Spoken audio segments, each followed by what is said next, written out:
Welcome to the banker lamp. Please enjoy the video. You begin by capturing the exact error code so you know what to target. Write it down. Next, restart into safe mode or WinRe to avoid recurring crashes and give you repair access.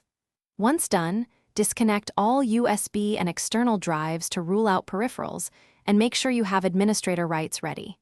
This lets you change drivers and system files safely. Follow these first actionable steps immediately to stabilize the system and prepare for the deeper fixes ahead. You should now diagnose drivers and system files because most persistent blue screens stem from those causes. Start by rolling back or uninstalling any drivers updated just before the errors began.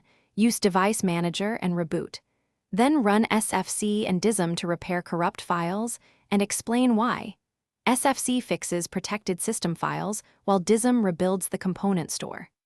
Next, inspect event viewer logs and the latest memory dump to identify the exact failing module and make decisions based on those findings. You complete the repair by installing verified drivers from the hardware maker rather than relying on automatic updates. This reduces bad driver recurrence.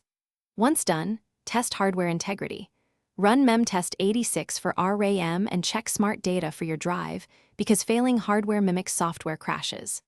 If problems persist despite clean drivers and healthy hardware, perform a system restore to a known good point, or, as a final step, backup data and do a clean install. If that still